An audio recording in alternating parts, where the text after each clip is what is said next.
Morning all, hope you're well. Very quick Facebook Live this morning, mainly because I am on my dog walk. I've got an awful lot to do today. You may remember the book judging, the book competition, the writing competition.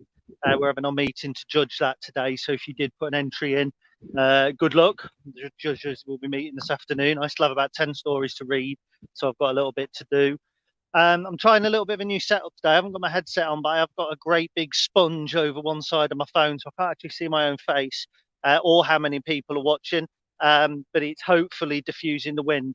If there's still problems with the wind, do just let me know, because I'll cut the stream short and then I'll invest in some different equipment at some point. I wanted to make a couple of points today. I intended to yesterday, but I forgot all my wind diffusing equipment and it was blowing a gale. So yeah, it was a bit of a ball ache, so I didn't get to do one yesterday.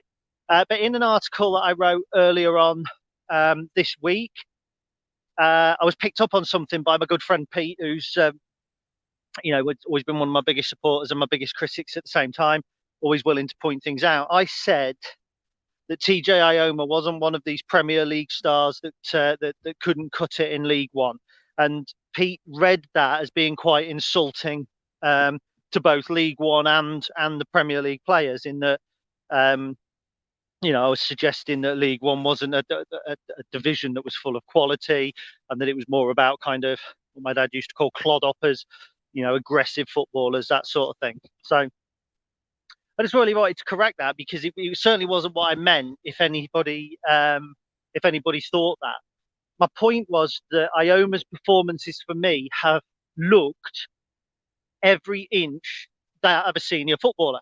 So he's strong, he's powerful. He got involved in the the clash of heads with Curtis Guthrie, I think it was, wasn't it? I think the other night, and he kind of walked away. What I meant was that sometimes as a young player dropping into League One, your first kind of flourish of senior football is quite tough. And I don't think we have to look that far back to see that. I think Oxford last season was a pretty obvious example, where Callum Connolly kind of disappeared in the middle of the park. Now, Pete then pointed out to me, well, look, Callum Connolly obviously did have the minerals, because he then helped Fleetwood to a promotion challenge. Granted, but that was after 10, 15 games or so, and it took him time to settle in. I also think when you look at Connor Coventry, there was 3 or 4 occasions where Connor was probably, didn't look like he had adapted all that quickly. Let's not forget, Eyoma only made his debut, his Football League debut, that is, on Saturday. He's only been a Football League player, senior Football League player, technically, for 6 days. And I think when you look at him in the Bradford game, he's big, he's strong, but he's not shirking the challenges. And sometimes I worry about men versus boys. I worried about it pre-season when I talked about having, 2 young centre-backs in. Would that be sufficient at this level? And again, it was something that Pete and I have since agreed to disagree on.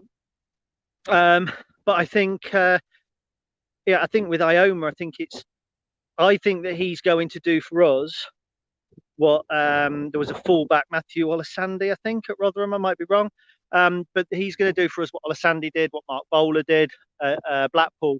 I think he's going to be a really strong prospect. I think he's our first choice right back. I know some people talk about Aaron Lewis.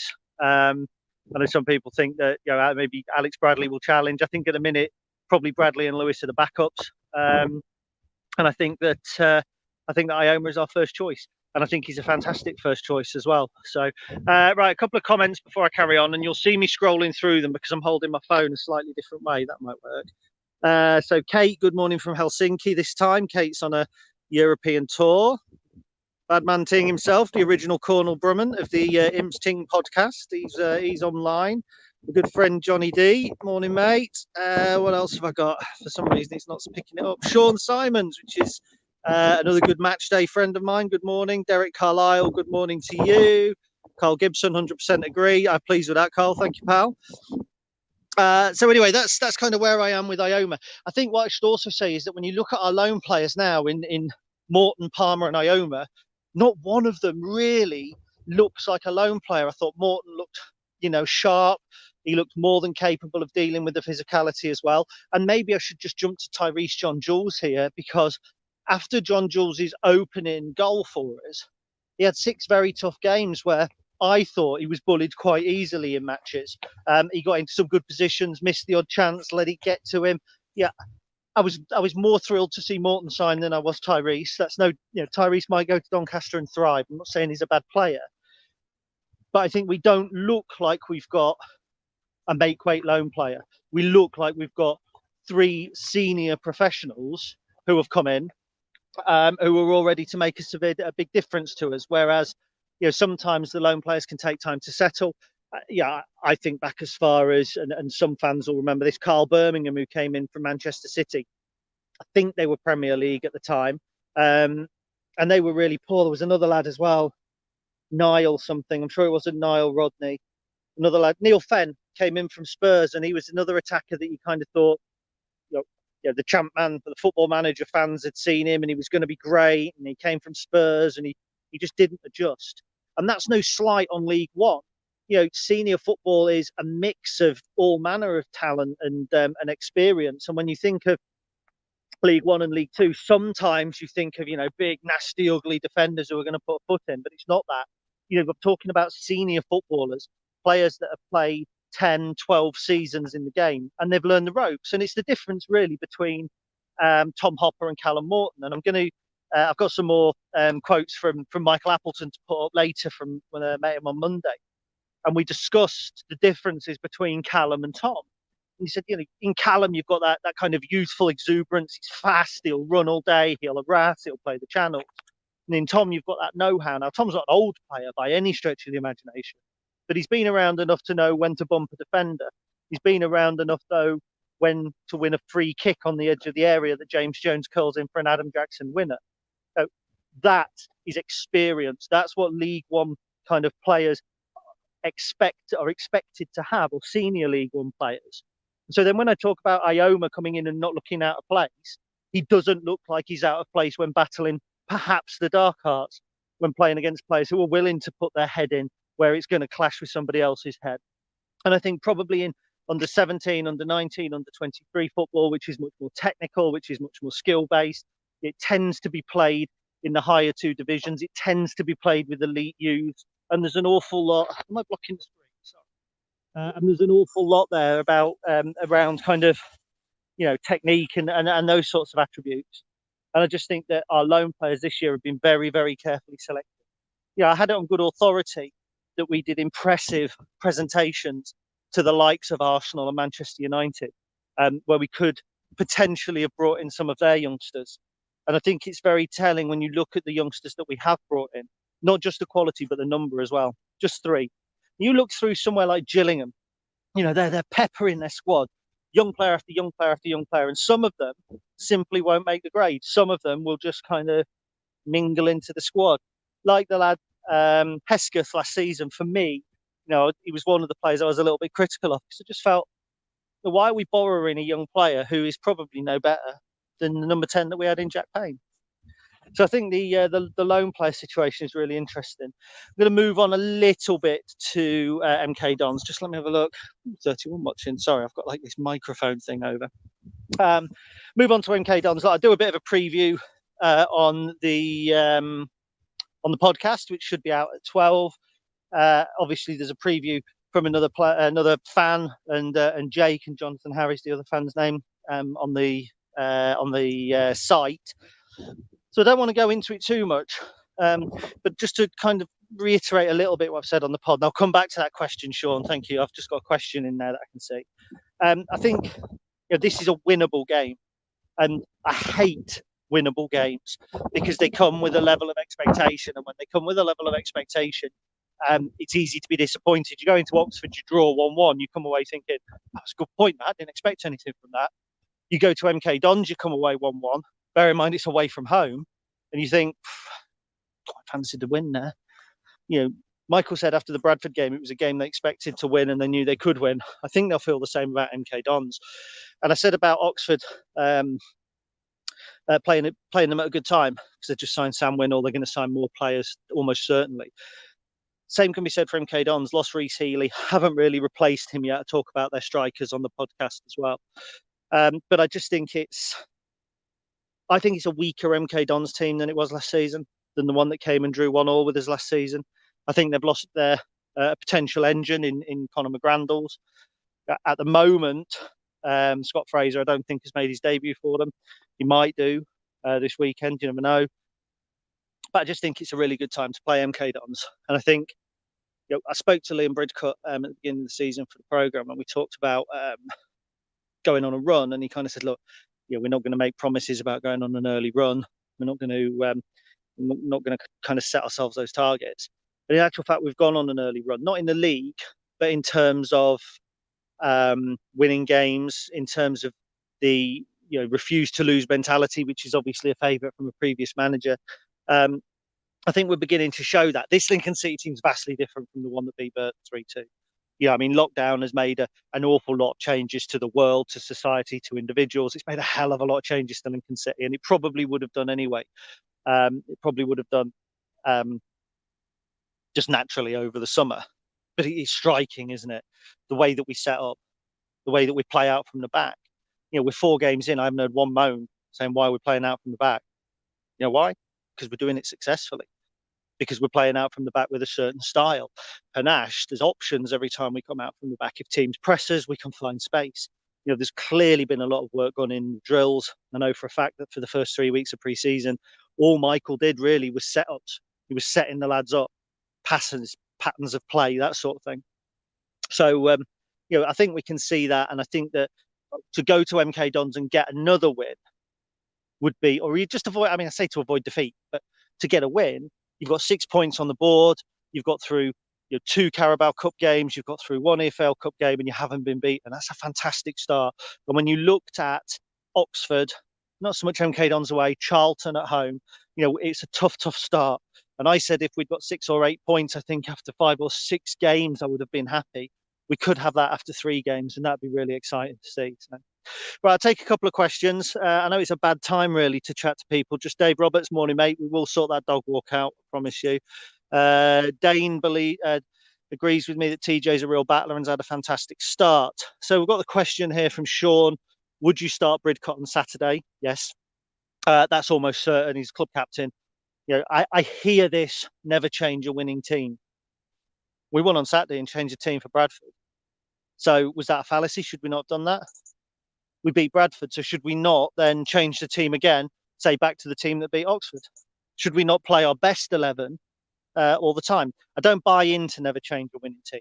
And I think a fan of the blog, Pete, did a bit of analysis on it and proved it to be a fallacy. You lose just as many games by keeping the same team as you do by changing the winning team. But when you change a winning team, it's highlighted because you've made a change. And the obvious one is Tom Champion against Solihull Moors. Back in the National League days, change the team, lose the game, it's Tom's fault. I'll still argue the point that it wasn't, but there we go. Who have we got? So yes, I would play Bridcut. So then Dave Johnson, our American friend from Missouri. I was watching the Ozarks, Dave, last night. You anywhere near there? I mean, Missouri's quite big, obviously. Probably not, but anyway.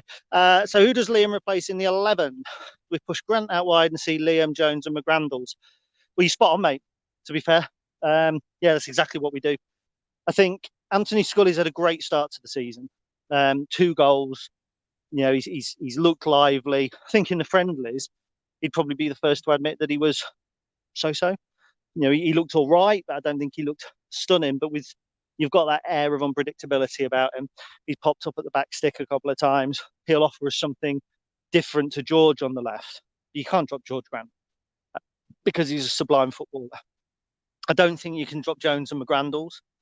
I think they're excellent against Bradford. I think there are kind of legs going forward. I mean, it's very much kind of 4-3-3 or a 4-5-1 maybe if you want.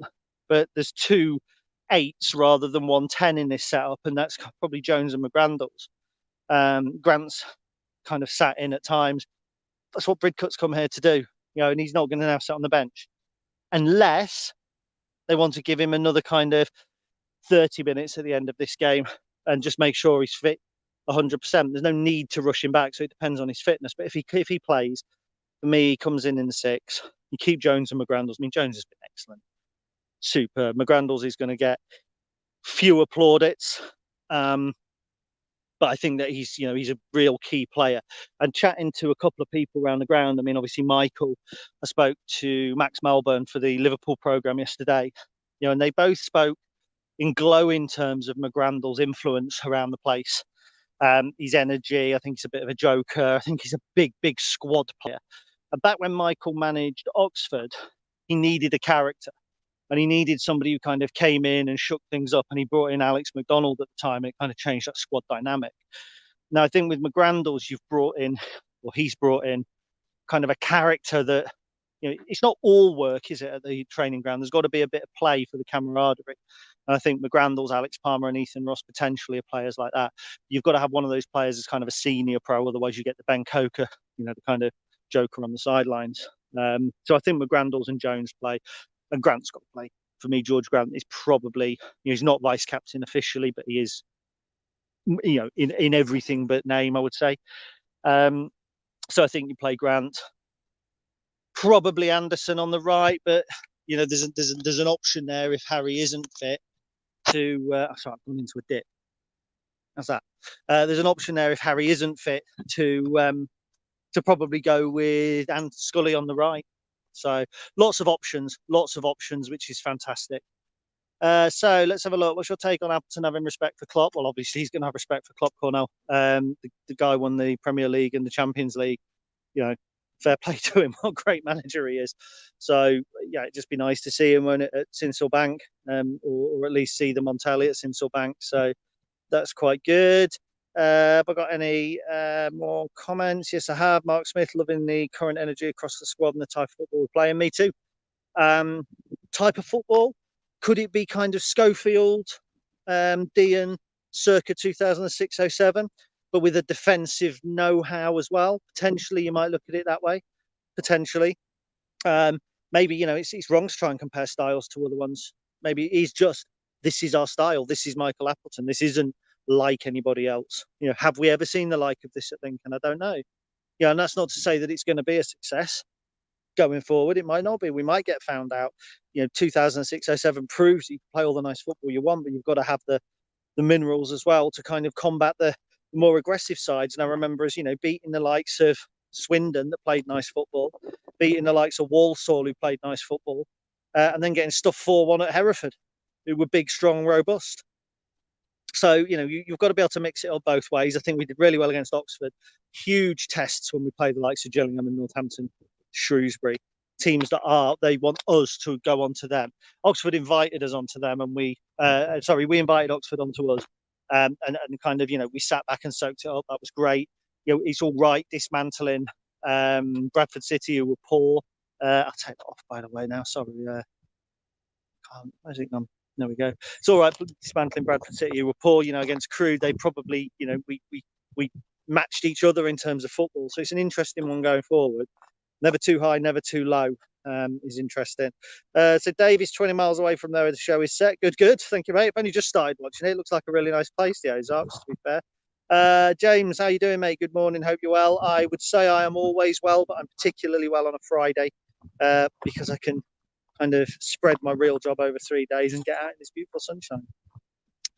So that's the morning dog walk this morning for you. The wind's getting up a little bit now, and I had this on. Where am I? I was walking around with that thing on my phone, but to do it properly, I'd have to turn you upside down and put it on that side, and then you keep getting a finger in the screen. Nobody wants that, do they? So obviously, podcast is out at 12. This is kind of your early warning for Gingerbeard overload. So you've had me this morning. The podcast's out at 12. I'm not going to be doing the In the Bar show, which I kind of promised I was going to work on, because obviously I do the club sponsored one now on a Saturday, and there is a potential of overkill for me, which you don't really want to suffer. Even Fee, who's been working from home, my partner, has kind of gone to Cambridge today because there's only so much she can stand. So that's that, really. Look, I hope you have a tremendous weekend. I hope that we get 3 points tomorrow. I think that it's entirely possible. If you're watching iFollow, log in as early as possible, for fuck's sake. But it is what it is. I'll be on in your ears at 12 today. I'll be on your screen at 1:30 tomorrow, and then you can have a bit more of a break from me. Later on today, I've got some more comments from Michael Appleton around the midfield and the strikers. Going to make it quite a beefy article, this one, just to get them all in before we kick off. As always, if you do have any questions or anything, either for the pod or for a dog walk, you can always DM me, email them through whatever method you would like to use, and I'll look to address them at some point in the feed. So um, I think that is pretty much everything. Cornell, did I hear you on Links FM? Sorry, mate. I stopped listening to Links FM a long, long while ago because they only seem to remember Link and have got a team when somebody like Liverpool or Arsenal are playing. So yeah, I've not listened to Links FM for a long while. Radio Linkage's where it at. Mr. Horton, Mr. Makepeace, Tomo. I really enjoy their commentary. I know a lot of people don't. I do really enjoy it. Works better with the telly pictures as well, though, doesn't it? Because you can kind of see when some things are happening when they go off on one. I like it when they go off on one. I like it when they start discussing other things. But just to clarify, athletical is not a word. Okay, it's not a word, Tomo. I know that you put it into the dictionary on the internet and it comes up and people go, oh, yeah, it is a word. It's not. It's made up. Right. Anyway, enjoy the rest of your day. Enjoy your Friday. Take care and up the imps.